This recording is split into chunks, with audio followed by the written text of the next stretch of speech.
alguns passos por cima das águas e a voz me dizendo navega. Cenário com fundo na cor roxa, com 4 pessoas. Um intérprete de Libras em pé ao lado esquerdo. 2 debatedores sentados no meio.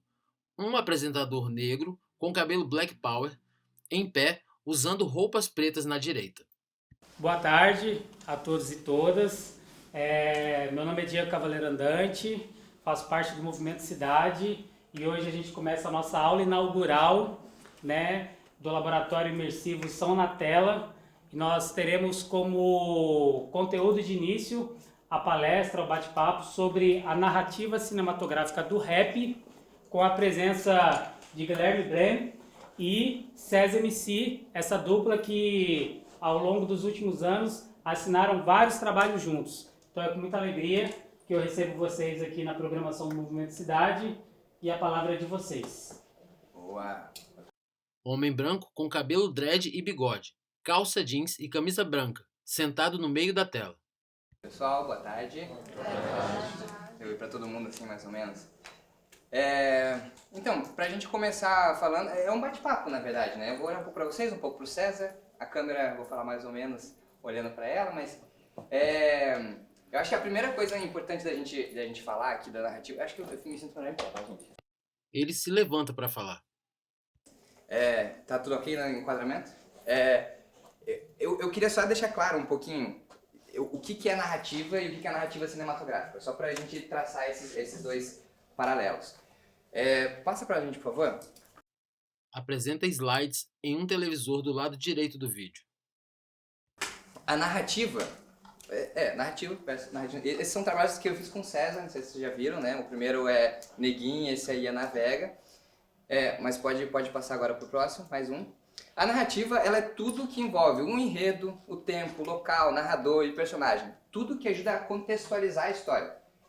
Então, a gente já pega a narrativa. É isso. Contextualizar a história. Agora, a narrativa cinematográfica pode passar pro próximo. São os recursos cinematográficos para intensificar essa história. Um exemplo, né? Essa cena do César aí.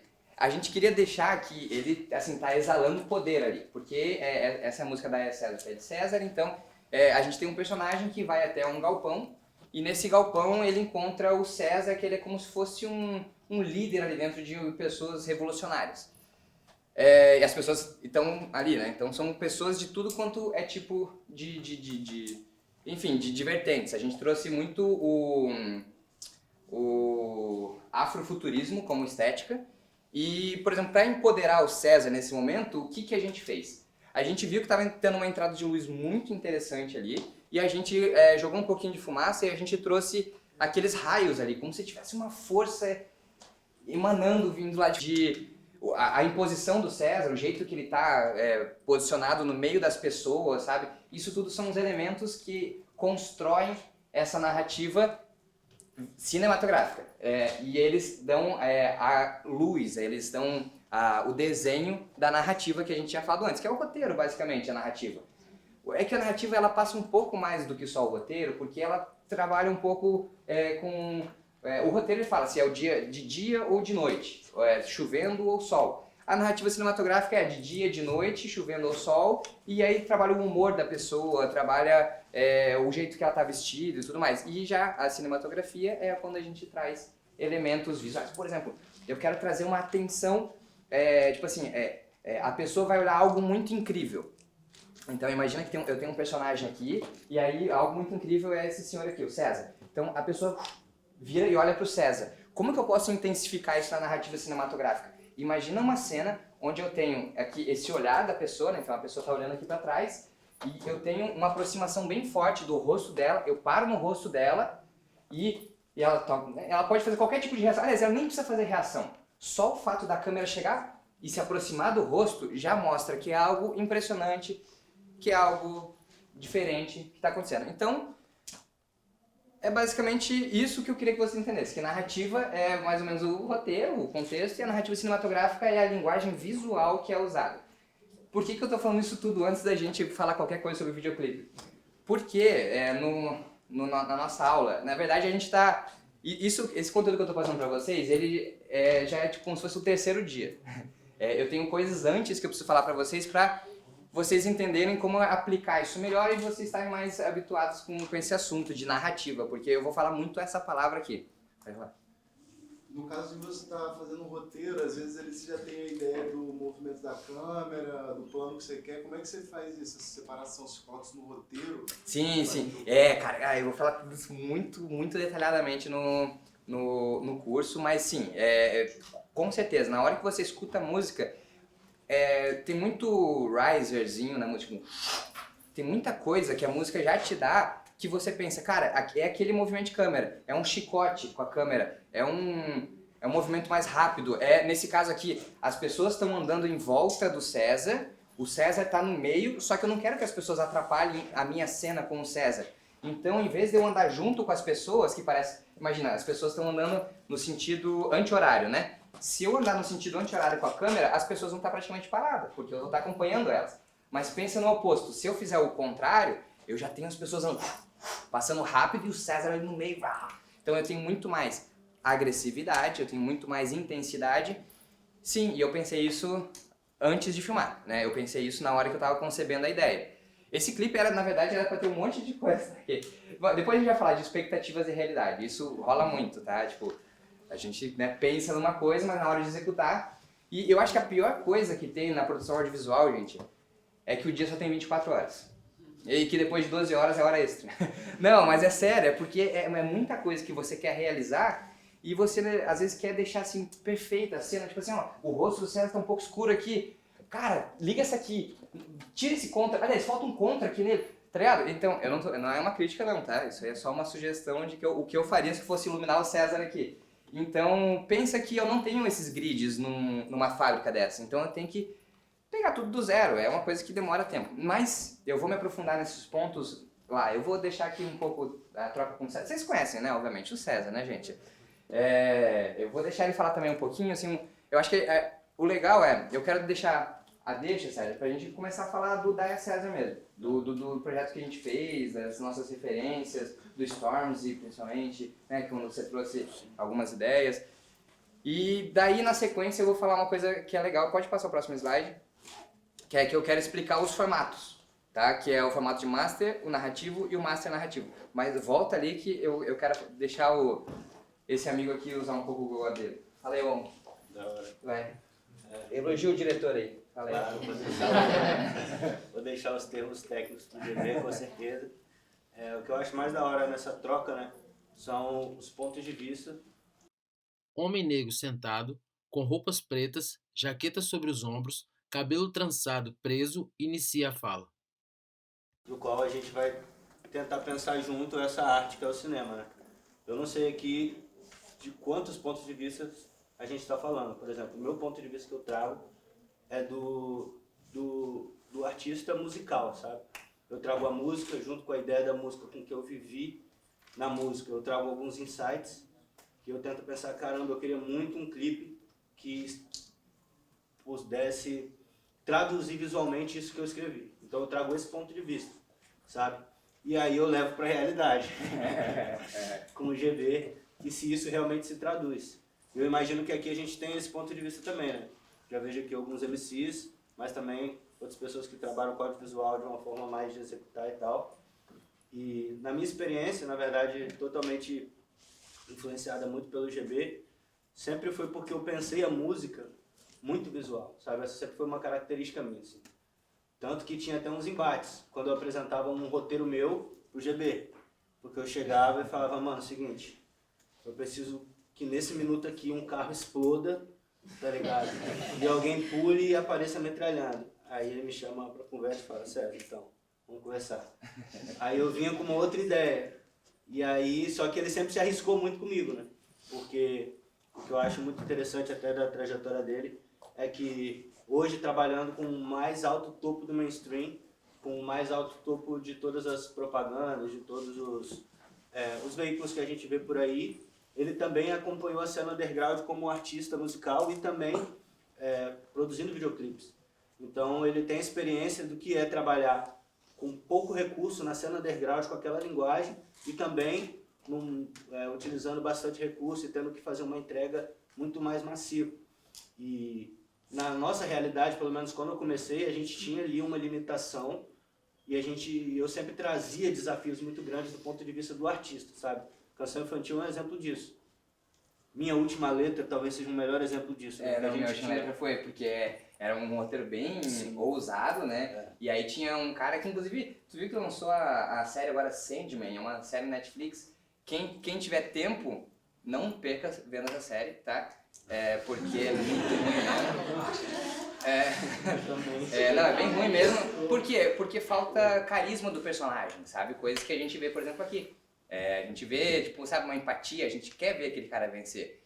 No caso do Sandman, cara, ele começa, tipo, matando gente inocente que você sente empatia, então, tipo, tu já começa achando ele um cara que não é maneiro, sabe?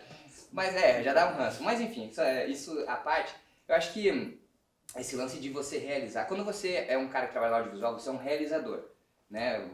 Assim, o lance de ganhar dinheiro é a parte glamurosa que acontece em alguns projetos.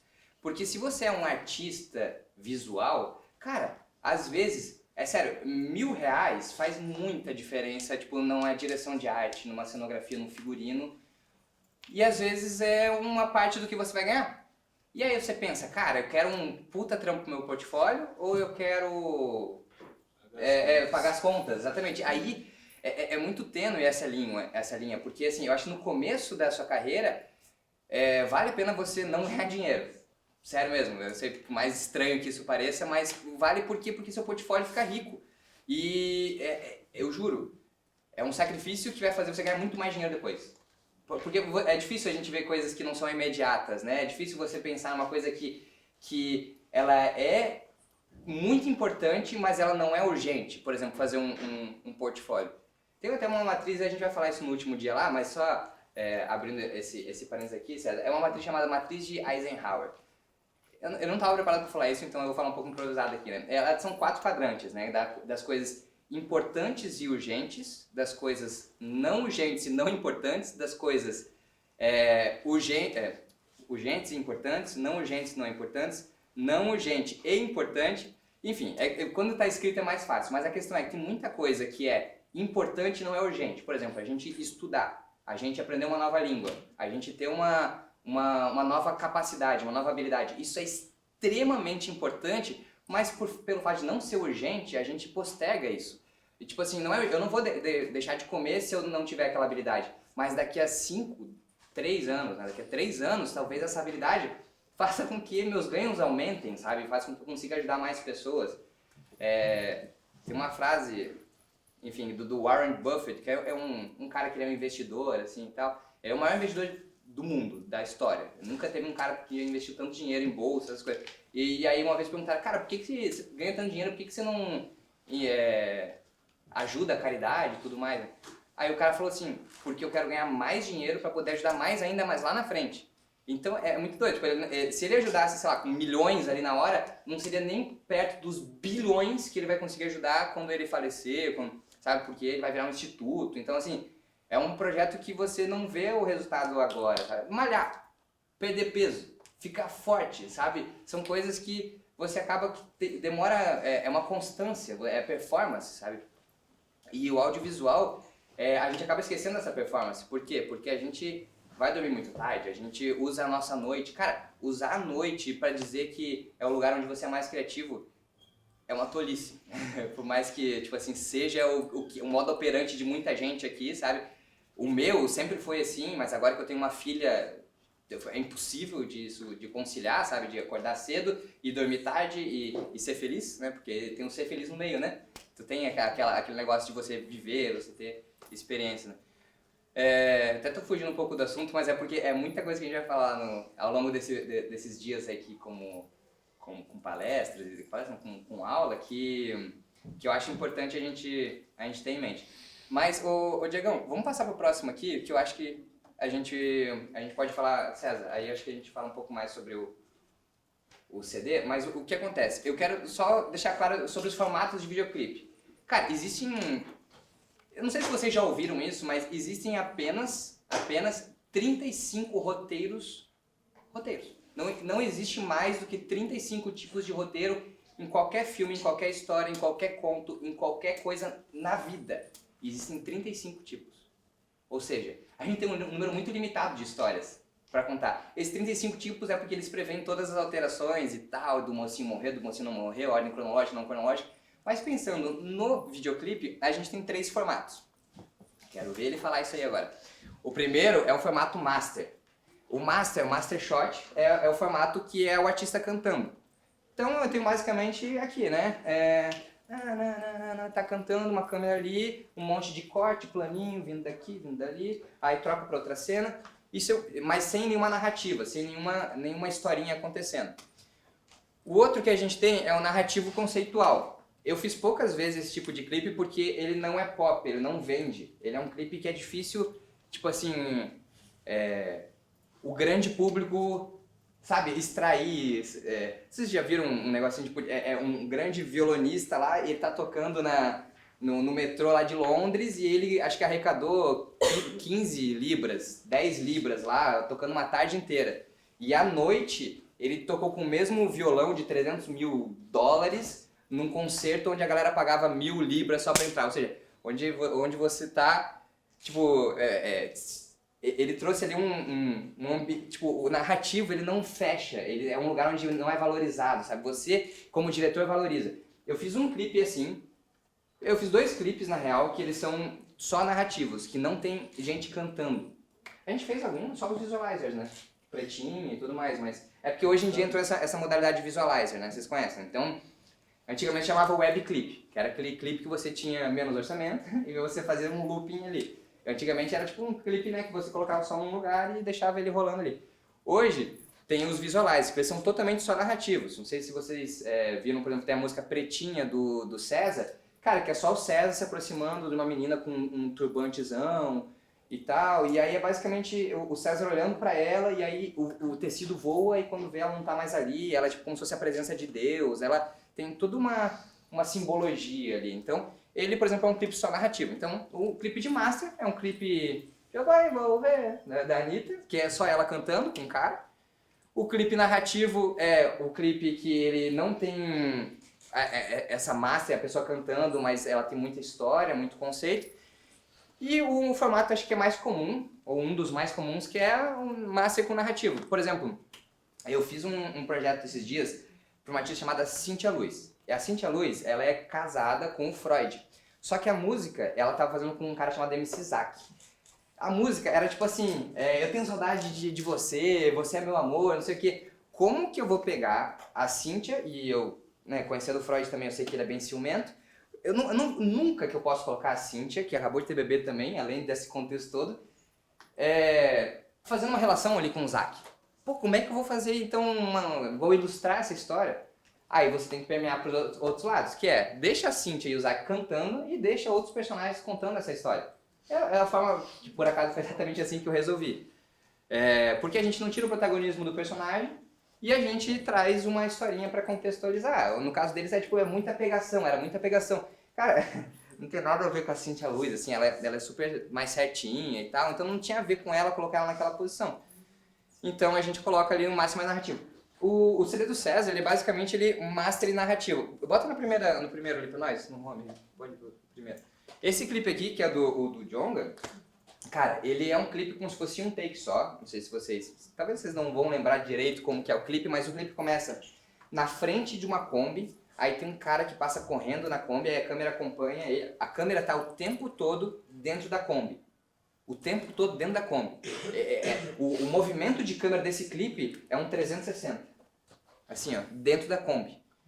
E, cara, aqui, primeiro que aí a gente já tem uma conceituação. A gente já trouxe para um narrativo. A Kombi, antigamente, era onde eram os camburões da polícia. A gente até colocou as luzes, azul e vermelha, né, que é um símbolo universal, apesar de que aqui no Brasil não é assim, né, mas é um símbolo universal de polícia.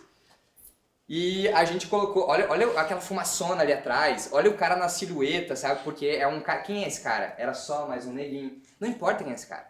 Não importa quem é esse cara, mas importa que tem aquele cara, né?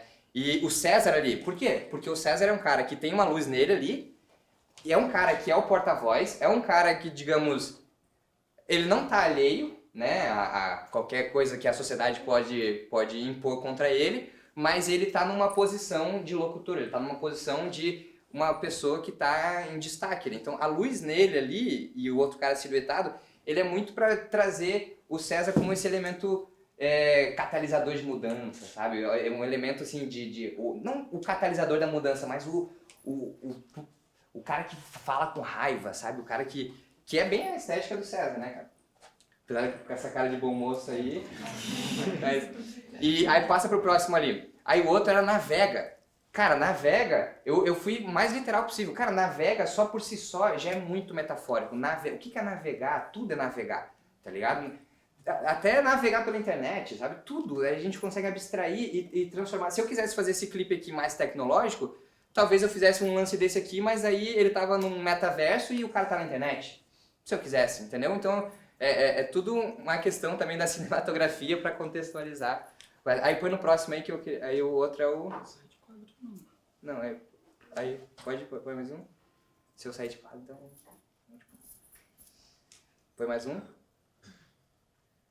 Ah, e esse aqui, ó. Essa cena, especificamente aqui, é uma das cenas que eu mais gosto da minha carreira. Ela é... Cara, a gente tá falando... Eu precisava voltar com a folhinha do César. O César, ele é um MC que era de batalha, né? Não sei porque que não batalha mais. Né? Porque é todo... Inclusive, eu até já falei pra ele tirar o MC do nome, mas ele não quer, né? Pra ele ser só o César, né? Ou, pô, César, sabe? Tipo, foda, forte. E essa cena, eu queria representar ele subindo na vida. Mas, tipo assim, eu não quero... Imagina, uma música toda conceitual, sabe? Como é que eu vou fazer o cara subindo na vida e depois ele lá jogando dinheiro pro alto? Cara, quem sobe na vida e veio de baixo e tem valor pelas paradas, ele não vai jogar dinheiro pro alto. Ele sabe o valor do dinheiro. Ele sabe o valor, não vai pegar uma cena de uma mesa cheia de comida, aí o cara vai subir na mesa, vai chutar... Cara, pecado, pô. Eu não vou fazer isso. Como é que eu vou fazer o César subindo na vida? Fazer ele escalando uma montanha. A nossa vida não é isso? Tipo, escalar uma montanha. Tem até uma imagem muito massa, hein? Quando você tá lá no colégio, aí você vai pra... colégio, terceirão, aí você entra na faculdade, você se forma na faculdade, aí quando você vai olhar a vida, aí a vida desce de novo, aí é outra montanha. Vida desce de novo, é outra montanha. Cara, e a gente queria representar isso. E a folhinha é porque, além do César, né, ser um escritor incrível, né, um letrista bizarro, é como se as folhas fossem caindo ao longo do caminho. Então, como se essas coisas, não que elas fossem se perdendo, pelo contrário, a ideia não é ela que elas vão se perdendo, a ideia é que elas vão sendo jogadas pro mundo, entendeu? Então, tipo, toda a frase que é, a palavra que é dita, né, ela emana pro mundo. E se a palavra é som e vibração, essa vibração ela nunca para. Então, quando você fala uma coisa, ou quando você emite uma luz, em tese, ela ecoa para a eternidade. Meio doido isso, né? Mas a gente vai falar sobre filosofia amanhã e é muito doido. Porque é fundamental a gente falar de filosofia para a gente entender o nosso eu artístico. E, bom, vocês entenderam bastante esses formatos, né? A diferença e tudo mais, assim, né? Então, eu sempre trabalho com eles. Eu fiz um clipe para uma artista chamada Poca, né? Talvez vocês conheçam, que é Big Brother e tal. E ela é bem pop. Eu não tinha muito o que fazer ali, sabe? Eu não tinha muito como colocar ela numa situação, porque o marido dela é o empresário dela também, então eu nunca vou fazer ela interagindo com outras pessoas. E tem um lance do funk, do pop, né? Que tem meio que uma receitinha de bolo que tu tem que fazer. E eu até vou trazer pra vocês, ele vai lançar na sexta-feira, mas eu vou apresentar pra vocês alguns dias antes, eu vou pedir pra vocês não filmarem, porque senão, meu Deus do céu, eu não sei o que vai acontecer comigo. O narrativo é super os visualizers, onde a gente traz na composição das cenas o que está sendo falado, né? Eu acho que assim, quando você fala de jogar, no caso do clipe da Poca, é um clipe de master, só que eu queria trazer uma breve narrativa, ela falava assim, que ela é sensual e ela faz o cobertor, o colchão dela pegar fogo, porque ela é sensual. Só que quando você leva, tipo assim, vou jogar dinheiro pro alto, e você leva isso pra uma coisa muito literal, cara, jogar dinheiro pro alto é uma cena feia, sabe? É uma cena que, tipo, já foi usada tantas vezes que se tu fizer mais uma vez, cara, eu não... Tá, beleza, fiz mais uma vez, tá ligado? Não vou citar nomes, mas, tipo assim, tem muita gravadora que, cara, que não tá nem aí pro resultado do vídeo, sabe? E isso é ruim pra gente. A gente tem que pensar, inclusive a gente como artista. Porque o César, cara, os clipes ruins que o César tem foram os que ele não fez comigo. Mentira, tô brincando. Não. É difícil. O César é um cara que não tem clipe ruim, assim, sabe? Não é aquele clipe muito amador, sabe? Que você vê de começo de carreira e fala assim, feio. Anitta não tem clipe ruim, gente. A Anitta acho que é um bom referência, por mais que ela seja uma referência assim que é quase, eu não vou dizer que inalcançável, mas assim, é muito difícil, é tipo um Neymar, um Pelé, é uma Carmen Miranda, sabe? A Anitta, ela é uma artista que você não vai, é uma por geração que tem, sabe? Então, mas você vê o que ela fez, é legal você ter tipo como parâmetro para entender aonde que você insere, porque muitas vezes a narrativa, até falando de assuntos periféricos aqui, ela não tá só no videoclipe, ela tá numa estratégia de lançamento, tá ligado? Ela tá no jeito que você vai contar a história. Um pouco antes da gente lançar o álbum, o Djonga, ele tinha feito, lembra uma ação de lançamento que eu acho que era uma forca? Sim. Era uma forca no alto de um morro, assim, e é isso, é uma câmera se aproximando da forca e tal. Cara, tu entendia o que o cara queria falar ali, era o Matuê, ele fez ele fez aquela ação lá do grafite, mas ele fez uma ação agora não foi do vampiro, cara? Da alma, não? Ele fez da gota de sangue, cara. Pô, tipo assim, aí o nome da música é Vampiro, eu não sei se foi do Vampiro, mas foi, qual foi? Foi Vampiro, Grupos e, enfim, uma dessas músicas que o Matuê lançou, Quer Voar. Se vocês forem ver ali no final do clipe, ele fala assim, esse clipe a gente teve não sei quanto de doação, não sei quanto, então tipo assim, ele se coloca como vampiro porque é o vampiro que beija o pescocinho, é o vampiro que pega as primas, não sei o quê. Só que o vampiro, ele também trabalha com sangue. Pô, então eu não vou olhar só pro lado... O Matuê é um bom cara que ele trabalha o marketing muito bem, assim, né? Eu vou trazer isso pra uma causa.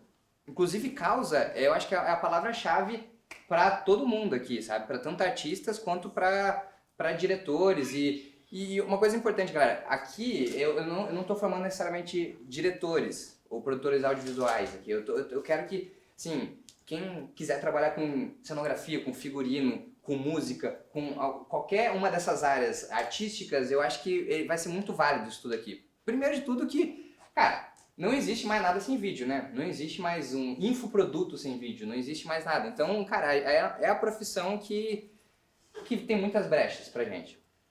Então, enfim, a gente tem esse lado bom do futuro, que tá tudo sendo muito visual a nosso favor, né? Passa pro próximo aí, Diegão, deixa eu só ver uma coisa. Não, volta. E aí, ô César, deixa eu te falar, eu falei um monte de gente, desculpa aí, porque como é o primeiro dia, tem tanta coisa pra falar pra vocês, e eu já quero adiantar nos assuntos, mas não vou adiantar, porque eu quero que vocês anotem tudo com uma certa cronologia. E como eu falei, isso aqui é como se fosse... Já viram Pulp Fiction? Pulp Fiction é um filme que ele começa no meio, aí ele volta pro final, aí depois ele vai pro começo, tipo, não faz sentido a ordem cronológica. E por acaso esse aqui tá sendo uma pincelada do meio do nosso curso, tá? Então por isso que eu tô meio assim, querendo falar um monte de coisa. Mas César, deixa eu falar uma coisa, cara.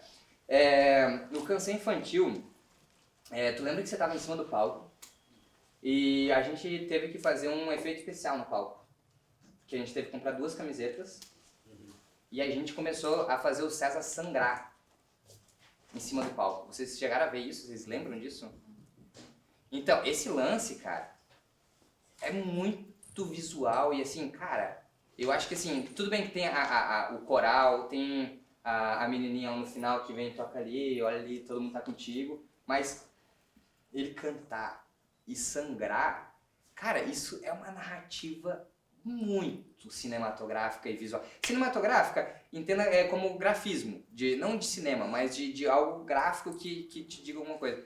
Então, como é que foi essa experiência aí, cara? Tu lembra que a gente colocou um caninho aqui, e aí eu falei, vamos fazer essa primeira manchada, porque eu não podia, tipo, cortar dele limpinho pra ele manchado. Então, eu precisava ter o primeiro take só do começando, aí depois, né, a nossa cabeça já constrói o resto. Mas... como é que foi, cara, essa experiência de colocar era o groselha, né? O negócio ficou todo grudento, né? Eu tenho até hoje essas roupas na casa, sabia? Manchadas, né? Na verdade, foi interessante descobrir, né, que os efeitos especiais e esses elementos chaves eles são feitos de uma forma muito lógica, né? Eu não imaginava, assim, sabe? Sim, Tipo, por exemplo, tem esse exemplo, mas também tem o exemplo do carro com Do todos os tiroteio, furos de aham. tiro ali. Eu fiquei pensando, mano, como que a gente vai conseguir metralhar um carro, tá ligado? E tipo, a solução era bem mais óbvia do que eu imaginava. Mas uma coisa que eu acho Não, interessante... qual foi a solução? Na verdade... Não, eu complemento aqui, não. A gente, aqui em Vila Velha mesmo, a gente conseguiu ir num ferro velho, a gente comprou uma carcaça de carro por R$300. E aí a gente pegou uma furadeira e fez a metralhada. Só que depois a gente pegou imagina um nylon e uma black tape, uma fita preta. A gente tapou todos os buraquinhos e aí a gente pegava esses fios de nylon e pá! E tirava. Pá! E aí, como tinha já fumaça e tinha um punchzão de luz vindo dali, um socão de luz vindo de baixo, ele criava o feixe. Então quando a gente tirava quando a gente adiciona uma trilha sonora, né, um sound effect, cara, ele simplesmente cria toda a mágica que você precisa. Então o importante não é ser, é parecer ser, né? Nesse lugar, né? Não na vida real. Na vida real o importante é ser, beleza? E, não, mas contem mais alguma experiência aí. Então, nesse momento também eu achei interessante como que eu vi pela primeira vez, eu fui entendendo o choque de olhares, assim, sabe? O olhar da poesia audiovisual com a poesia que eu fazia. Porque ele precisou também ser poético na forma de demonstrar no audiovisual que eu estava escrevendo. Canção Infantil, por mais que seja uma poesia que ela mexe com o universo das histórias infantis, ela traz essa analogia bem abstrata, mas ela pega do abstrato e joga para o literal. Pega do abstrato e joga para o literal. A gente caiu num embate de olhares, do olhar do produtor audiovisual com o musical, porque as minhas rimas eram literais. E não dava para fazer um clipe de canção infantil falando de tantas notícias reais de forma literal, principalmente porque ele mergulhava no abstrato e voltava pro literal. Então, eu achei interessante essa saída poética. Eu não sei se você lembra da conversa que a gente teve lá, de você conversando comigo. Falou, César, não dá para ficar no meio dos dois universos, a gente tem que escolher um. Então, para a gente poder demonstrar isso, a gente vai precisar ser poético. A gente não vai poder jogar todas essas informações literais. A gente vai ter que encontrar um plano onde tudo isso passe e faça as pessoas lembrar.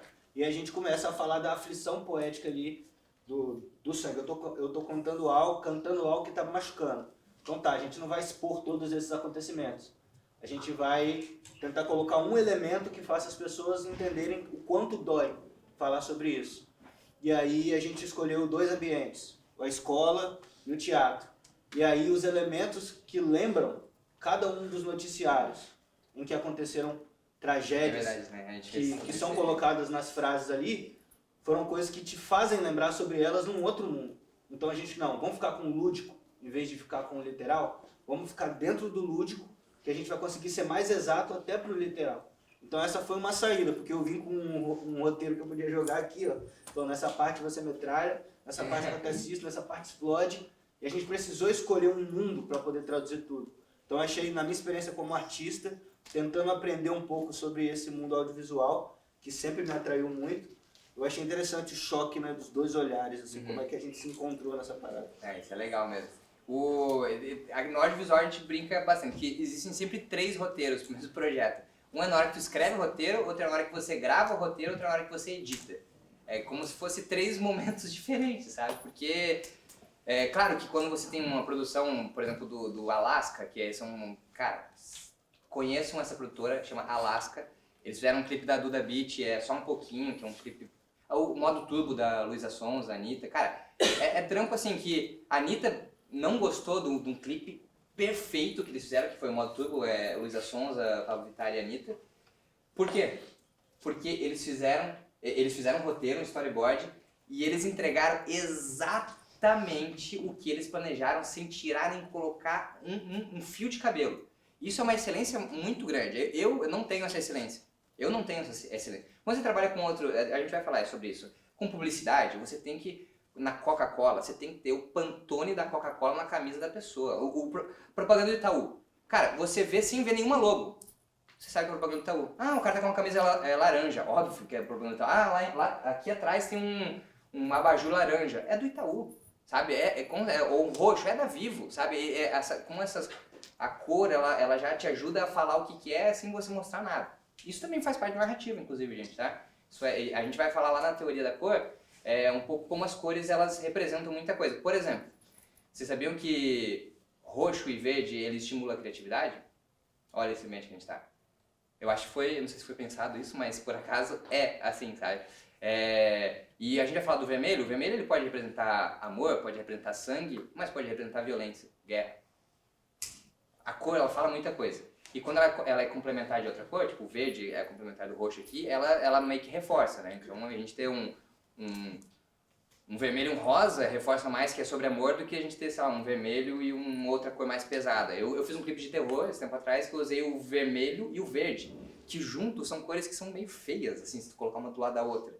Mas, cara, era a vibe de terror que eu precisava. Era a vibe de terror. Ficou terror, assim, medo de olhar o clipe, assim, tá? Tipo, era massa, assim, eu trouxe um Kevinho, assim, meio monstro, e inclusive deu tão certo esse clipe que deu errado pro Kevinho. Porque o Kevinho, ele é um artista que ele tem muito público. De todos os gêneros possíveis e crenças possíveis. E eu trouxe ele igualzinho um demo. E aí, cara, vocês têm que ver os comentários. Não acredito que você fez pacto com o diabo. Não, mas aí que tá, eu não sei se isso é um elogio, gente. Porque ficou tão incrível que ele tava, tipo, endemoniado, que era o que eu queria passar, só que talvez eu não perdi o tom, aí que tá. Não era talvez o artista certo pra fazer isso, sabe? Eu me importo? Não. Por quê? Porque tava no meu portfólio, entendeu? Quem tem que se importar é a gravadora e o artista que fala assim, não, eu acho que isso não tem a ver com o meu público. Se ligou? É real. E então, quando eu mando o meu tratamento, que a gente vai falar, o tratamento é o projeto visual explicando, ó, vou fazer isso nessa hora, o que vai, a gente vai passar por tudo isso. Quando eu mando lá, se a gravadora fala assim, perfeito, aprovado, quando você entregar o clipe, ela fala assim, puxa, mas eu queria outra coisa. Meu irmão, o que eu te prometi tá aqui, ó, tá aqui. Então, nesse caso do Kevin, não tinha... Na verdade, o lance do Kevin foi... Pô, que o lançamento, cara, a gente lançou o clipe meio-dia do Kevin, e 3 da tarde a Marília Mendonça faleceu. E aí o clipe, obviamente, ele só não foi deletado porque não tinha como repostar ele, né? Tipo, tem todo um cronograma de marketing e tal, mas todos os planejamentos e ações que a gente fez foram... Isso é outra coisa que a gente vai falar também, sobre umas frustrações, assim, que não... Esse clipe era pra ter saído no Halloween, ele já atrasou uma semana, sendo que eu tinha entregue pro Halloween. Já fiquei, tipo, porra, pro Halloween ia ser perfeito. Aí uma semana depois, sabe, tu já perdeu o clima. É igual tu postar uma campanha de Dia dos Pais no Dia dos Pais. Você tem que postar a campanha de Dia dos Pais um mês antes, porque no Dia dos Pais, no dia seguinte, não é mais Dia dos Pais. Acabou. Aí eu sofro com isso nas campanhas, né? Por exemplo, eu já fiz a campanha de Natal desse ano pra uma marca, sabe? Eu fiz a campanha de Dia dos Pais em fevereiro. Isso é bom também que tu não atrasa, pelo menos entrega, né? Pô, fiz em fevereiro a parada. Não sei, deixa eu ver o que mais que a gente pode falar. De repente eu podia mostrar algumas coisas. Tá conectado na internet? Tem internet aqui? Eu tenho alguns vídeos offline ali também, mas... Vê se o pessoal pergunta. Pessoal, tem alguma coisa... Tipo assim, tem mais coisas pra falar, sabe? Mas assim, eu não quero dar muito spoiler do curso. Porque isso eu tenho no curso, entendeu? Beleza? Mas pergunta pro César também, que tá quietinho aqui. No caso das perguntas, vou pedir para a pessoa se direcionar aqui à frente, tá bom? Então, fica à vontade. E não tinha um lance aqui pra fazer uma pergunta, tinha que fazer uma estrelinha? Tinha que vir dançando. Aqui, ó. Tô brincando. Qual é o seu nome? Ingrid. Ingrid. Eu quero exemplos de vídeos narrativos, conceitual. Sim, eu tenho um vídeo, eu vou... Consegue me conectar na internet pra nós, Diegão? Consegue? Aí, aqui, pode ir. Então, o primeiro... Apresentador retorna à frente do cenário em pé. Primeiro vídeo narrativão que eu fiz, que, assim, é o vídeo que ele... Ô, Diego, nesse caso aqui ela podia ter perguntado de lá. Mas o primeiro vídeo foi um vídeo chamado Nicole.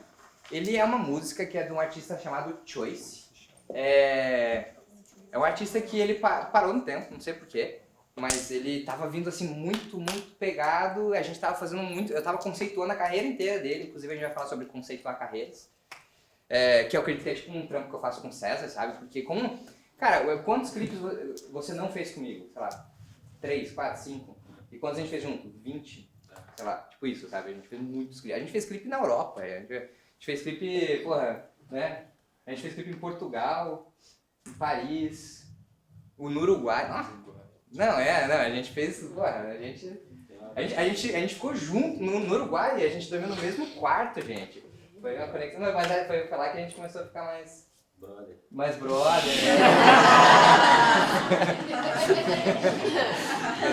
Broderagem. E aí, então, mas aí quando eu tava construindo essa carreira do Choice, a gente fez o primeiro clipe dele, que era um clipe chamado Inabaláveis. Eu vou passar esse clipe, não o clipe inteiro, mas eu vou passar depois. Ele tá até aberto ali, o terceiro ali. Não, mas é porque isso aí eu ia mostrar depois, eu vou mostrar depois quando a gente acabar aqui, quando eu falar um pouco mais sobre a minha trajetória, eu vou mostrar ele. Mas esse clipe aqui, ele foi um clipe que eu tinha o Choice e tal, né, e aí eu fui contextualizar o Choice, e o Choice precisava...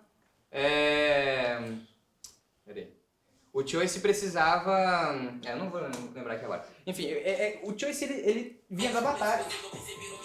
Ele tinha uma história muito parecida com o do César, mas ele vinha de batalha e tudo mais, e aí ele ia começar a fazer músicas e tudo mais, e aí ele tinha um slogan que era muito dele, que era "Os humilhados serão exaltados".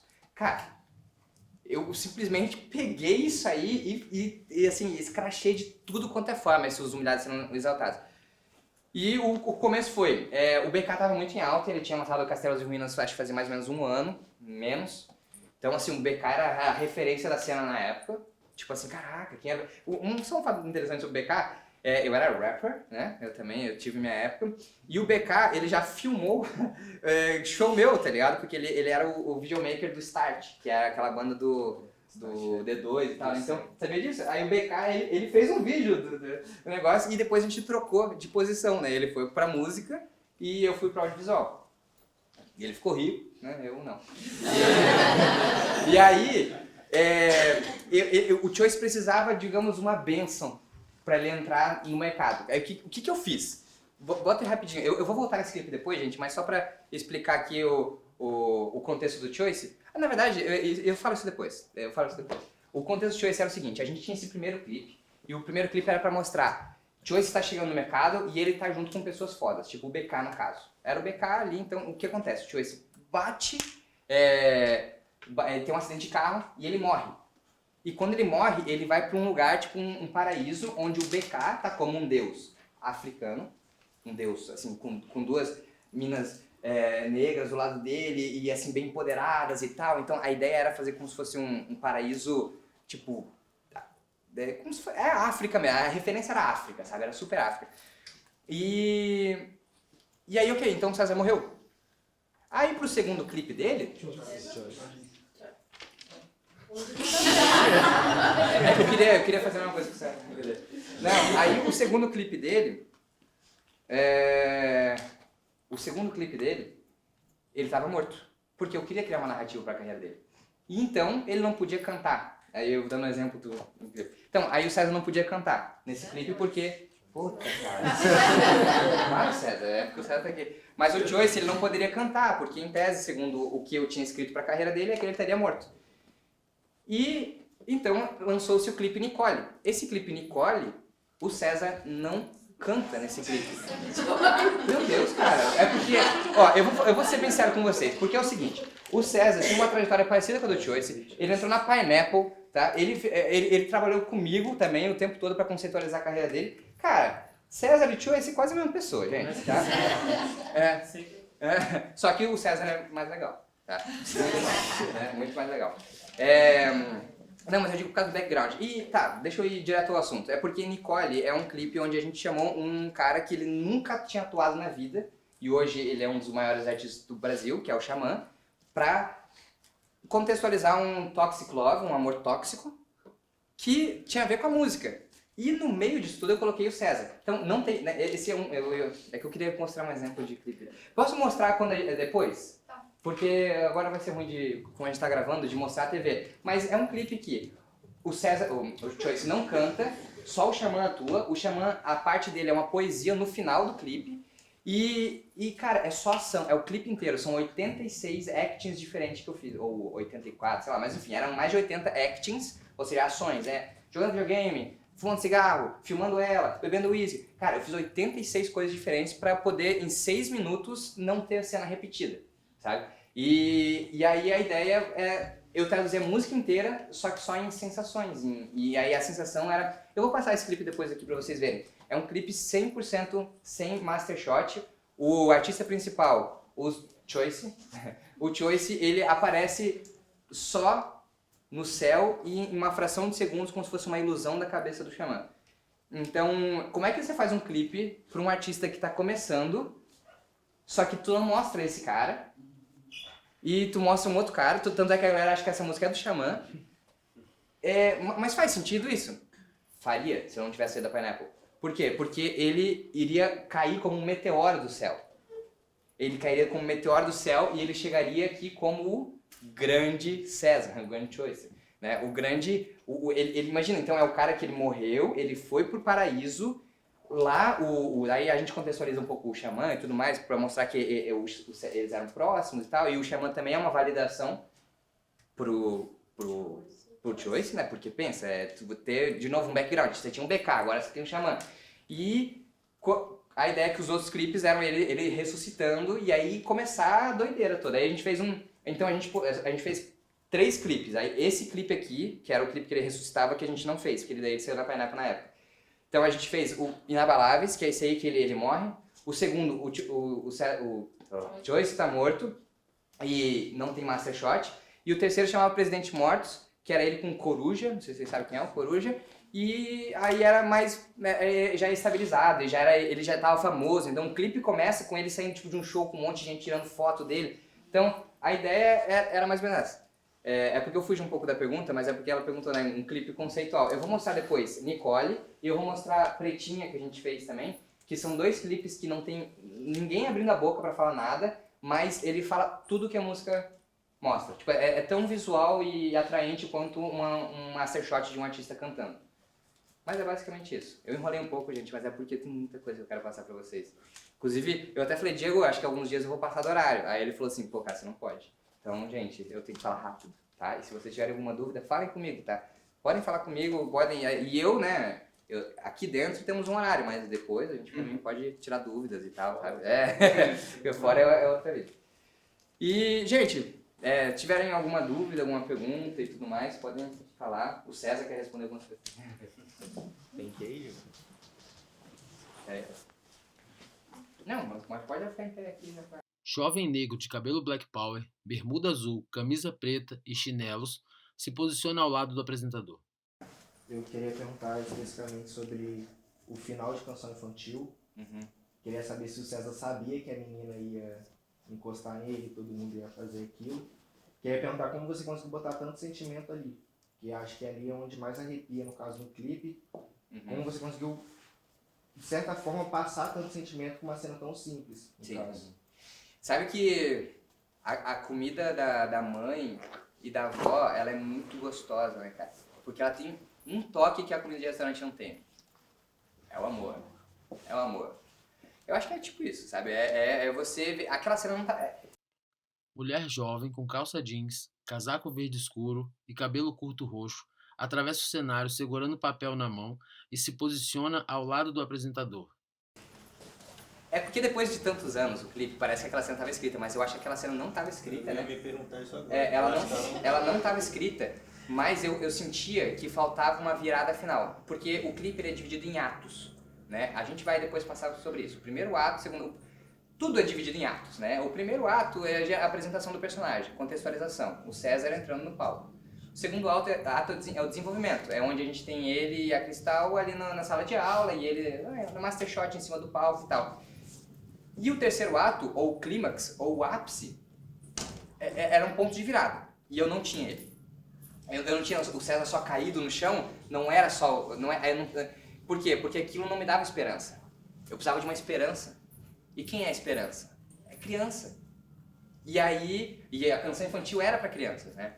Quer dizer, o público-alvo não, mas digo assim, né? Como se fosse o contexto, é falando de crianças, né? E quando, eu não lembro como que surgiu, mas eu sei que foi um insight, assim, visceral, foi na hora vendo e a gente aproveitou. E isso tem muito, tá, também. Lembra aquilo do roteiro que tu escreve, o roteiro que você grava, o roteiro que você edita? Quando eu filmei canção infantil também, eu voltei pra cá achando que eu não tinha um clipe. E a gente tem um bom clipe, a gente tem um belo clipe. Era pra ter mais coisas, mas as coisas são como elas têm que ser, sabe? E óbvio, não abrir mão, porque pensa, cara, imagina se eu tivesse deixado de fazer aquela cena. Pra sempre, aquele clipe não ia ter aquela cena. Parece uma coisa idiota, né? Mas, cara, quando você trabalha com audiovisual, inclusive era uma das minhas reclamações que eu tinha quando eu ia pra Europa com a Pineapple, parece muito glamouroso, nossa, o cara ia pra Europa. Gente, eu fiz 14 clipes em 17 dias. E eu era a única pessoa que não tinha lazer, porque eu era o diretor. Eu que escrevia o roteiro e eu que gravava e dirigia. Só que a gente ia pra Europa. Quantas músicas tinha pronta, né? Nossa, não lembro. 2 de 14? Eles gravavam as músicas no dia, gente. Pelo amor de Deus, falta de... Enfim, mas aí... Não, então, e aí... Peraí, eu até perdi o gancho que eu ia falar desse lance Desculpa, perdi o gancho, gente. Foi mal. Não, exatamente. Lá na Europa, imagina só o meu risco que eu tinha. Se eu gravasse alguma coisa que eu queria mais coisa, tipo assim, puta, faltou... Cara, literalmente, digamos assim, eu tô fazendo uma cena final que o cara tá indo em direção à porta. Só que o cara tá com uma mala. Uma mala. Só que o take que eu fiz final, eu esqueci do cara colocar a mala. Então, se eu tenho um take com a mala, aí eu corto com o cara sem mala. Erro de continuidade. Cara, se eu só tivesse um take dele fazendo um take de meio segundo, colocando a mala no chão, e fosse, pronto, eu tinha. Eu não tive porque faltou continuidade. Aí, o meu problema é, o audiovisual, se você não filma na hora, você afetou em algo eterno.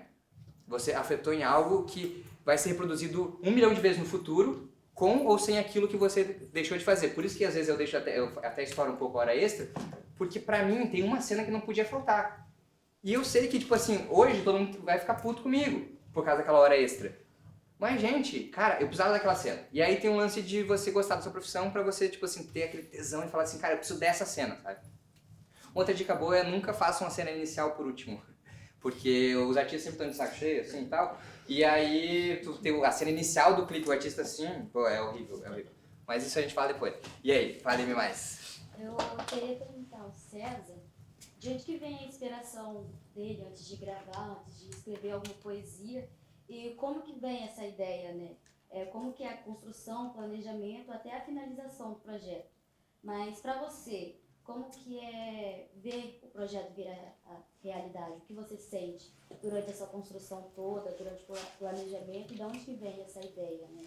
Da hora. Massa. Profundo, né? O meu processo criativo, né? Eu queria que ele fosse um pouco mais previsível, assim, né? Mas ele não é. Ele me pega no que eu estiver fazendo. Eu tenho que parar o que estou fazendo para me submeter a ele. Por exemplo, vou pegar um exemplo para tentar responder melhor. Canção infantil, eu nem planejei que ela fosse uma música, na verdade, né? Canção infantil eu não planejei. Eu estava fazendo uma poesia, eu estava tipo, sozinho escrevendo e eu comecei a refletir sobre essa ideia. Sobre... Eu viajo muito, assim, né? Eu tô aqui, começo a pensar numa coisa e fico preso muito em pensamentos, assim. Aí eu fiquei pensando nessa coisa do tipo, o mundo que a gente cresce ali quando a gente é pequeno, de alguma forma ele existe ainda, só que de um jeito mais cômico. Eu acho que o mundo cômico é o mundo que eu mais sou apaixonado. Então eu comecei a viajar um pouco no que seria a Bela e a Fera hoje em dia.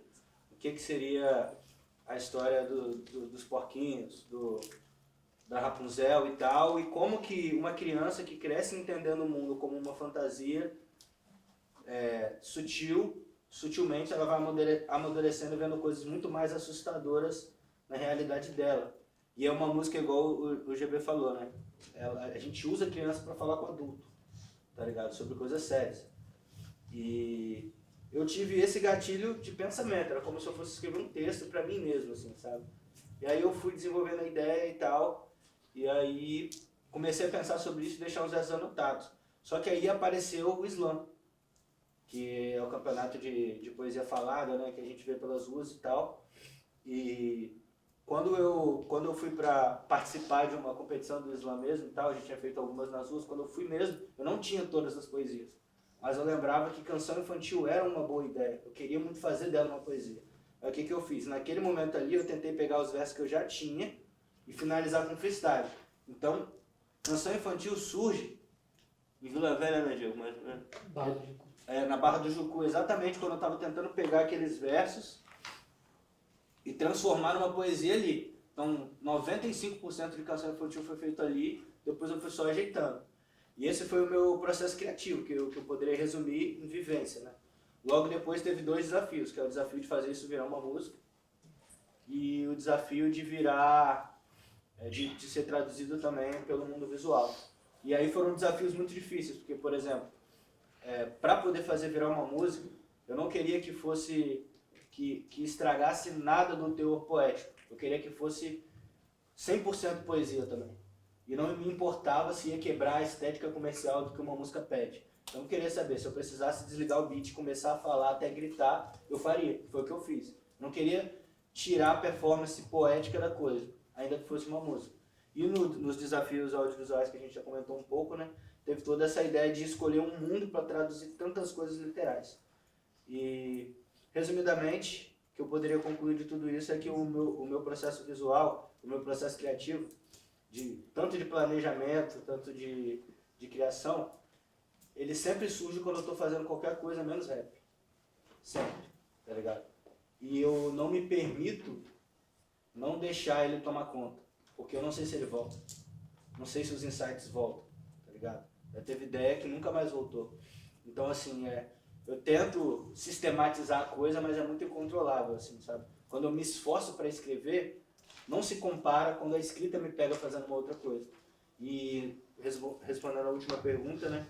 Cara, a sensação de poder ver todo esse processo que começa quebrado, vai ganhando forma, vai sendo traduzido em música, em vídeo, e depois você vê o resultado final, é indescritível. Porque, por exemplo, nenhuma música eu achei que canção infantil ia se tornar. Então, saber que ela virou uma música, virou um clipe, repercutiu, e hoje ela é muito mais do que isso, ela está nas escolas, ela está na rua, ela foi para os jornais de uma forma muito positiva, que realmente deu significado à minha caminhada, tipo, não tem como explicar, tá ligado? Era um insight meu, era um momento que eu tava ali, que o negócio foi desenrolando. Mas, cara, eu queria até pegar um gancho aqui. Isso que ele falou é tudo muito lindo, muito legal, só que isso só vale pra artista, gente, tá? Pra gente que tem que pagar conta, não tem esse lance de a gente não conseguir não ter criatividade. Só que não é todo dia que a gente acorda motivado, então a gente tem que criar um sistema. Igual ele falou, ele não conseguiu criar esse sistema ainda. Só que eu criei um sistema ao longo desses anos todos e eu vou apresentar pra vocês amanhã ele, uma forma de vocês não, tipo assim, bloqueio criativo, gente, cara, acho que o Steve Jobs se teve, sabe? Só que o lance mas o Steve Jobs não podia parar de trabalhar, sabe? Ele precisava achar um processo que ele sempre conseguia engatar essa criatividade, sabe? Então isso é fundamental pra gente que tem contas pra pagar, né? Tipo, mas o artista também tem. Não, mas artista, se quiser, não come, essas paradas, mentira. Não, o que acontece? Artista, cara, eu acho que assim, ó, o artista raiz, não, o artista conceitualzão, aquele cara que quer viver da sua arte, normalmente é um artista que não vai viver da sua arte. Por quê? Porque o artista ele tem que ser ele tem que ser multitasks, multitarefas. Cara, se o cara... Eu depois vou apresentar pra vocês, eu fui empresário de um artista e eu falei, meu objetivo de você como artista não é você fazer sucesso nem nada. Era, óbvio, né? Todo mundo quer isso. É dinheiro entrando, né? Realizações acontecendo. Mas o meu sucesso vai ser quando você souber contratar e demitir pessoas. Eu precisava muito que o artista ele soubesse do financeiro dele. Eu precisava muito saber o que a distribuidora e gravadora estavam pensando sobre ele. Então, assim, o artista, ele sim, ele tem conta para pagar também, mas ele tem um modo operante um pouco diferente. Só que ele tem que pensar como empresa. Ele não pode pensar, sabe, tipo, ele tem que... Los Hermanos, cara, eles odeiam Los Hermanos, né, todos sabem, né? Eles odeiam cantar Ana Júlia. Ana Júlia. Eu nem lembro do ritmo. Eles odeiam cantar Ana Júlia. Mas talvez vocês não conhecessem Los Hermanos se não existisse Ana Júlia. Então, é fundamental que o artista ele saiba, tipo, essas lacunas que ele possa preencher. Canção infantil, por acaso, é uma muito fora da curva, porque ela é super conceitual, né? Tem todo um background, mas ela também é popular, ela dá pra escutar. Tipo, com um vozinho escuta e uma criança escuta, sabe? Já músicas, sei lá, do Pose, nem todo mundo escuta, sabe? Nem todo mundo escuta. Então, só que o Pose pegou ali, ó, bem na galera que dá dinheiro na internet. Então, todo artista também tem seu nicho. Cara, é sério, tem muito artista de barzinho que ganha 20 pau por mês, pô. Artista de barzinho que ganha 20 pau por mês. E tem muito artista que tem muita visualização e não faz dinheiro. Isso é porque você tem que pensar como empresa. Eu nem sei qual artista você tá agora. Você tá... Qual o quê? Não, eu digo assim, você tá... Como é que é? Você tá com um novo projeto agora, com um álbum, né? Que você vai fazer mais um álbum agora, né? Sim, mas não por agora. Então, ó, por exemplo, no caso do César, só dando um case aqui. O César, ele é um cara que com certeza ele move multidões. Então, provavelmente o principal business do César, isso até é uma referência, acho que eu nunca nem falei isso, cara. Mas acho que o business dele não é views de internet. O business dele é ganhar dinheiro com show, tá ligado? Então, pra quê? Então, pra isso, vamos fazer um show bem conceituado, vamos fazer um show... Vamos fazer um espetáculo. Vamos fazer, tipo, Orochi, as coisas voando e tal. Sabe, fazer uma coisa, um VFX, um vídeo atrás, assim, que te transporte pra outro plano, que toda a sensação que você quer passar na música, sabe, esteja ali, sabe? Ou uma coisa que, por exemplo, o César, ele sempre leva, por exemplo, o coral, né, junto. E o coral são muitas e muitas pessoas ali, né? Pro business, ele funciona quando é um projeto especial. Mas pro business do dia a dia, da rotina, do final de semana, cara, você tem que fazer coisas mais enxutas. Por exemplo, o artista que eu trabalhava, ele queria muito fazer show com banda. Eu falava, meu irmão, banda são mais 4, 5 pessoas, cara. Não existe. Daí tu vai, beleza, vamos fazer show com banda. Aí você ganha 500 pila no show. 500 pratas no show. Sabe? Para um artista grande é bem pouco dinheiro isso, sabe? Então, enfim, o artista tem que saber que ele é uma empresa, que ele tem que acordar 8 da manhã, ele tem que ter uma noite de sono boa, porque o final de semana dele vai ser pesado. O Catra, antes dele falecer, ele falou assim, ele faleceu, acho que foi por câncer, se eu não me engano, ou por cirrose, foi uma mistura dos dois, acho, câncer com cirrose, uma coisa assim. E ele falou, cara, a culpa disso foi meu estilo de vida.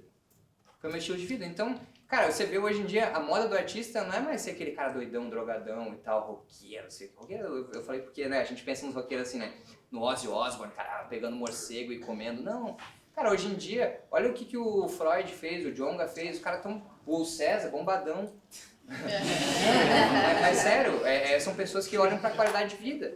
E a qualidade de vida tem a ver com o seu sistema, com a sua rotina. E sua rotina tem a ver com o seu empenho no trabalho. Empenho e desempenho, porque são duas coisas que estão próximas. Mas, gente, eu acho que assim, só pra concluir, eu acho que esse bate-papo inicial sobre a narrativa cinematográfica do rap, a gente falou um pouco sobre... rap, a gente falou um pouco sobre outras coisas, era só para dar um oi, né? Daqui a pouco eu vou falar um pouco mais sobre minha carreira, não quero que seja chato, eu vou mostrar alguns vídeos também. Mas esse primeiro assunto, primeiro tópico, não sei se você quer complementar alguma coisa, mas estamos aí. Então, pessoal, a gente vai chegando ao final, né, dessa aula inaugural, desse bate-papo, né? E para encerrar, né, pedir que o César e que o GB possa rapidamente, uma batalha de rima, né? Pode ser, não. Então, sobre cinema, mentira. Que vocês possam rapidamente falar um pouco dessa relação, dessa paixão que vocês têm com o cinema e como isso, óbvio, né, influencia no trabalho de vocês, junto com as considerações finais. E a nossa programação continua ao longo da semana. Essa videoaula a gente vai disponibilizar no YouTube, no canal do Movimento Cidade. Curte aí, deixa seu like e sua pergunta também. Boa, perfeito. O meu lance com o cinema, o doido é que eu não levo muitas coisas da minha herança cinematográfica pro videoclipe. Porque meu pai, ele trazia muitas referências antigas, sabe, pra mim. Aí eu vi um filme 10 Mandamentos, Ben-Hur, só que não os novos. Dos anos 50, e meu pai gostava de mostrar essas paradas. Eu dormi em muitos mesmo. E aí eu comecei a aprender as técnicas. de cinema. E aí que eu aprendi a ver esses vídeos, esses filmes sem ser chato, sabe? De você olhar de uma forma um pouco mais contextual. Os filmes antigamente, eles eram literalmente o teatro em vídeo. Então você vê as atuações, cara, as novelas dos anos 70, 60 eram horríveis, a atuação era totalmente, tipo, não crível, assim. Eu não acredito que aquela situação tá acontecendo porque você não tá me passando verdade. O cinema gringo já é diferente, né? Pô, Hollywood sempre foi... A gente começou com o cinema alemão, né? A primeira Hollywood foi o cinema alemão, mas daí os caras inventaram de fazer umas coisas que atingiram o mundo todo. Aí a galera começou a pensar em outras referências. E aí começou Hollywood e tal, os Estados Unidos já era muito forte. E aí quando Hollywood veio, ele trouxe além do American Dream, né? Aquele lifestyle americano, Marilyn Monroe e tudo mais, pessoas maravilhosas e carros, e um país onde tudo é possível. E aí ele traduzia isso para filme, só que os atores, cara, eles eram iguais a uma pessoa, um americano mesmo, era muito incrível o negócio. Então acho que o que eu mais trouxe do cinema foi, depois que eu aprendi as técnicas, foi como extrair... Hoje em dia, inclusive, a maior referência que eu pego são todos de filmes antigos, porque eles são muito literais. Por exemplo, quando ele... Lembra esse lance aqui que eu falei do olhar aqui para trás e a câmera se aproxima? No cinema antigo, não tinha tanto movimento de câmera. O que o cara fazia? Tava tudo escuro, em penumbra, o cara dava um passo pra frente, tinha um feixezinho de luz só no olho. E aí tu fala assim, caralho, são duas formas de apresentar a mesma coisa. E só que aí isso que eu trago do cinema, sabe? Eu trago do cinema essa resolução, assim, eu tenho como falar com o movimento de câmera, mas eu tenho como falar só com o posicionamento, o blocking das pessoas. O cinema é muito mais o blocking do que o movimento de câmera, apesar de que o movimento de câmera é essencial, mas assim, é muito mais movimentação e tal. Quando você monta um set de cinema, assim, você monta ele de cima também, que é a movimentação dos artistas. Tal. Quando você monta um set de clipe, você também monta de cima, mas você monta mais olhando pelo olho da câmera. Eu vou explicar isso pra vocês depois. Mas é basicamente assim que o cinema me influencia. No meu caso, você falou que não traz tanto essa herança, né? Só que no meu caso eu acho que é um pouco o contrário, assim, né? Eu trago de forma bem nítida tudo que gerou assim essa influência na minha cosmovisão, assim, né? O que a gente lê, o que a gente assiste, o que a gente vive, gera a nossa resposta, né? De como entender o mundo e como a gente fala do mundo. E o cinema foi desses pilares, assim, sabe? Os filmes que eu assisti, eles formam um pouco do que eu sou hoje, tá ligado? Pro bem, pro mal, pra evolução, vamos dizer assim, né? E dentro desse contexto, eu comecei a amar o cinema de uma forma até um pouco...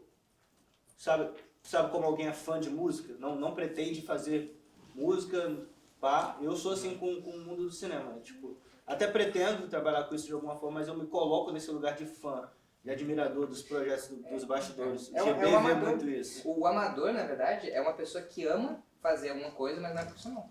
Sabe? E aí, tipo assim, é literalmente o amador, mas não um amador de um lado pejorativo, sabe? Aquele cara que não sabe nada. Não, é o cara que ama aquilo lá e quer estar no meio, de repente... Inclusive, tem muitos projetos que canção infantil, direção é nós dois, pô. A direção não é só eu, a direção é nós dois. E cara, mas sabe que, na verdade, não é que não me influenciou, entendeu? Na verdade é porque, pensa, cara, só esse ano eu fiz 28 projetos audiovisuais já. Cara, não dá pra pegar tudo do cinema, sabe? Tem coisas que eu preciso me atualizar, eu preciso entrar em videoclipes novos, eu preciso pegar, sabe? Não é tudo que eu consigo replicar do cinema. Eu acho que o lance de aprender a técnica do cinema, porque o cinema é tudo perfeito. O vaso de planta, ele tá lá porque ele tinha que estar lá. Não existe nada fora do lugar no cinema. Eles demoram... A gente grava em 14 horas, 15 horas um clipe. O cinema é meses. Sendo que eles editam junto. Ou seja, então pensa você tá gravando uma cena, aquela cena lá que eu falei do cara com a mala. No cinema, esqueci essa cena. Apresentador em pé do lado direito. Sem erro, gente. Vamos ali gravar de novo. Pronto. Porque a gente tem esse tempo. Já em outros lugares não. Mas ele também tem uma exigência muito maior de você ter essas coisas. Então acho que o que eu trago do cinema é mais um modo operante, as técnicas, porque, cara, pensa, um cara que faz reels no Instagram, um cara que faz aquelas pegadinhas com o Instagram, ele usa a mesma ferramenta do audiovisual. Mas, cara, aquele cara deve ver, sei lá, só os Vingadores, sabe? Ele não deve... Tipo, não é nem preconceitos, pensando que o vídeo do cara é muito simples. Não, é porque a narrativa do cara não precisa. Inclusive, se inserir uma coisa mais profissional, perde a conexão com o público, sabe? E, tem até um exemplo que eu falo disso, que é a música Deixe-me Ir, da 1 Kilo. Não sei se vocês já ouviram falar dela, mas é uma música que o clipe dela é num rooftop, numa cobertura, aí um cara de violão, mais os 3 artistas ali, o céu era no pôr do sol, ou seja, o céu às vezes tá roxo, às vezes tá claro, às vezes tá de noite, tipo, tá totalmente sem continuidade a parada, e tem 500 milhões de visualizações.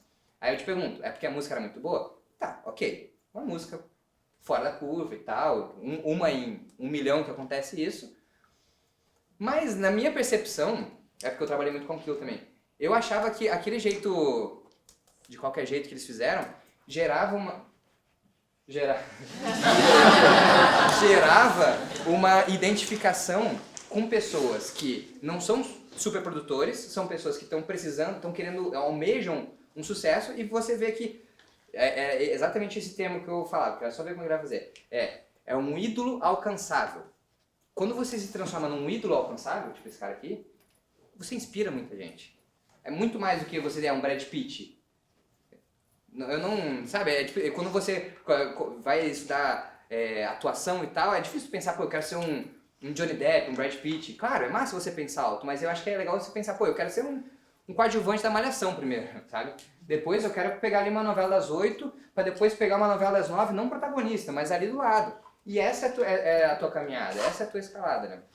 Que ela, né? Até porque outra coisa, se acontecer muita coisa muito rápido, gente, a queda é grande. Tipo, porque, assim, quando você vê alguém assim fazer sucesso de uma forma meteórica, é meteórico pra cima e meteórico pra baixo, sabe? E isso vai em qualquer profissão. Se o cara investiu lá em Bitcoin e ficou rico, esse cara vai ficar pobre. O cara lá que ganhou na Mega Sena, ele não dá ganhou 100 milhões e ele ganhava R$1.000 por mês, ganhou 100 milhões, em 2 anos ele não tem mais dinheiro. Porque ele não tá pronto pra isso, ele não tá preparado pra esse jeito, assim, você escalou de uma forma muito rápida, você tem que escalar de uma forma gradual, né? E acho que o cinema até veio por causa disso, porque como era muito prático as minhas situações, os primeiros clipes que eu fazia era tipo assim, pegar a câmera e ver se funcionava. Quando eu aprendi as técnicas e eu olhei pro cinema e falava assim, pode crer, é assim que faz, sabe? É assim que sei lá, como que a câmera tá aqui, aí a câmera se aproxima do rosto do cara, aí depois a câmera abre de novo e mudou tudo. Aí você vai ver um making off e é um monte de gente ali puxando caixa e vindo aqui. E aí tu fala assim, assim que é a técnica, é assim que faz. Por isso que o making off é legal, sabe? Porque o legal do audiovisual é tu fazer um take que ninguém sabe como você fez. E o legal do making off é você ver como foi feito esse take que ninguém sabe como fez, sabe? Acho que esse que é o business, do cinema principalmente, pra mim. Muito obrigado, GB, muito obrigado, César. A gente encerra aqui o nosso bate-papo. Faz barulho aí quem curtiu.